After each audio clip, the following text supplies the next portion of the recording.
अतिशय आनंदाची गोष्ट आहे की आपल्या सर्वांचं जे स्वप्न होतं महालक्ष्मी अंबाबाईचं मंदिर जे केवळ कोल्हापूरकरांचं नाही तर उभ्या महाराष्ट्राचं आराध्य दैवत आहे आणि संपूर्ण हिंदुस्थानातून ज्या ठिकाणी महालक्ष्मी अंबाबाईचं दर्शन घेण्याकरता लाखो भाविक येतात त्याचा जीर्णोद्धार झाला पाहिजे, त्याचा परिसर विकास झाला पाहिजे आणि ही इच्छा खऱ्या अर्थानं पूर्ण करण्याची सुरुवात आज झालेली आहे। पण मला एक गोष्ट सांगायची आहे, महाराष्ट्रातल्या आणि कोल्हापूरकरांची जशी ही इच्छा होती तशीच मनापासनं ही इच्छा दिल्लीमधूनही एक व्यक्ती व्यक्त करत होते आणि ते व्यक्ती म्हणजे आपले अमित भाई शहा। ते वारंवार आम्हाला सांगायचे कि आपके यहाँ शक्तिपीठ है, इतना पावरफुल मंदिर आपके यहाँ है जहाँ सारी शक्ति है और आज इतने लोग वहाँ आना चाहते हैं, लेकिन मैं इतने सालों से देख रहा हूँ उसका जो परिसर विकास होना चाहिए वो आप लोगों ने किया नहीं है। आपको जो मदद लगेगी भारत सरकार भी करेगा, लेकिन महाराष्ट्र सरकार ने ये कार्य हाथ में लेना चाहिए असा सातत्याने त्यांनी आपल्याला आग्रह केला। आणि आज आनंदाची गोष्ट आहे की त्यांच्याच हस्ते आणि आदरणीय वहिनींच्या हस्ते आपण या मंदिराचं भूमिपूजन या ठिकाणी केलं आहे। खरं म्हणजे आपल्या सगळ्यांना माहिती आहे अमित भाई हे कोल्हापूरचे जावई आहेत। आदरणीय अमित भाई, मैं आपको बताना चाहता हूं, अभी 4 दिन पहले अधिक मास समाप्त हुआ।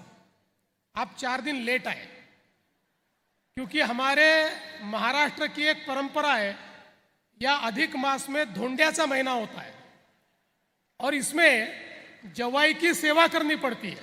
जो दामाद होता है उसको बुलाकर उनकी सेवा करना ये अधिक मास में हम लोग मिलकर करते हैं। तो आप 4 दिन लेट हो गए, लेकिन कोल्हापुर के लोगों का आपके ऊपर इतना प्रेम है और हमारे भाभी पर तो प्रेम भी है और अधिकार भी है, इसलिए हम आपकी सेवा तो नहीं कर सकते, लेकिन आपके आशीर्वाद और आपसे सेवा प्राप्त करने का काम इस महालक्ष्मी मंदिर के माध्यम से जरूर करेंगे, इतना विश्वास आज के इस मौके पर मैं व्यक्त करता हूं। खरं म्हणजे देशाचे माननीय प्रधानमंत्री आदरणीय नरेंद्र मोदी जी यांनी जो मंत्र आपल्याला दिला, विकास भी और विरासत भी, आज आपला वारसा, आपली परंपरा याचं प्रतीक असलेलं हे महालक्ष्मी अंबाबाईचं मंदिर आहे। 1000 वर्षापूर्वी या मंदिराची निर्मिती झाली, म्हणजे कदाचित त्याच्याही पूर्वीचं हे मंदिर आहे, पण आता इतिहासात आपल्याला 1200-1300 वर्ष माहिती आहेत। पण त्या परंपरेमध्ये या मंदिराने, या आई महालक्ष्मी अंबाबाईने आमचं आराध्य दैवत छत्रपती शिवरायांना देखील आशीर्वाद दिला, हे आपण इतिहासात बघितलेलं आहे। आणि छत्रपती शिवरायांनी देखील अनेक वेळा या मंदिरात येऊन आईचं दर्शन देखील घेतलं आणि या मंदिराकरता मोठ्या प्रमाणात दान देखील दिलं, हे देखील आपण बघितलेलं आहे। ज्यावेळी संपूर्ण भारतामध्ये आमच्या मंदिरांचा विनाश होत होता, त्यावेळी खऱ्या अर्थानं पुण्यश्लोक अहिल्यादेवी होळकर यांनी ज्या प्रकारे आमच्या मंदिराचं पुनरुज्जीवन केलं, तो इतिहास देखील आपण बघितला आहे। आणि म्हणूनच आज आपण पाहतोय तीच परंपरा पुन्हा देशामध्ये माननीय मोदीजींच्या नेतृत्वात सुरू झाली आणि आता संपूर्ण भारतामध्ये एक सांस्कृतिक पुनर्जागरण होताना दिसतंय। पुन्हा एकदा आमच्या संस्कृतीकडे, आमच्या परंपरेकडे आम्ही त्या ठिकाणी जातो आहोत आणि आमचं जे आराध्य दैवत आहे, ज्या आराध्य दैवताने आमच्या संपूर्ण या जीवनामध्ये आम्हाला आशीर्वाद दिला, अशा आराध्य दैवतांचं पुनरुज्जीवन करण्याचं कार्य चाललेलं आहे. मला अतिशय आनंद आहे की मोठ्या प्रमाणात या ठिकाणी या मंदिराच्या परिसराचं काम होणार आहे. या मंदिरात जिथे 50 लाख भाविक येतात आणि असं मानलं जातं की तिरुपती बालाजींचं दर्शन घेतल्यानंतर आई अंबाबाई महालक्ष्मीचं दर्शन घेतल्याशिवाय बालाजी भगवान आपल्याला पावत नाहीत. त्यामुळे जे जे लोक बालाजींकडे जाऊन त्या ठिकाणी वरदान मागतात आणि बालाजींचं वरदान मिळतं, त्या सगळ्यांना माहिती आहे की ते वरदान जर दुप्पट करायचं असेल तर या ठिकाणी करवीर निवासिनी आई अंबाबाई महालक्ष्मीकडे यावं लागतं.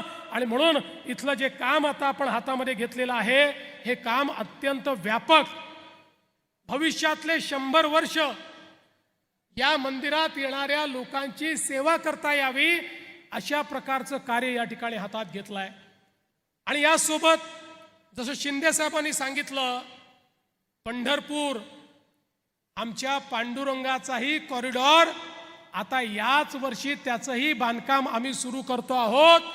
कोट्यावधी भाविक ज्यावेळेस आता पंढरपूरला जातील त्यावेळी विठुरायाचं दर्शन घेण्याकरता त्यांना त्या ठिकाणी ज्या प्रकारचा कॉरिडॉर पाहायला मिळेल, ज्या प्रकारची व्यवस्था पाहायला मिळेल, निश्चितपणे मला विश्वास आहे की पांडुरंगाचा अधिक आशीर्वाद आपल्या सर्वांना प्राप्त होईल.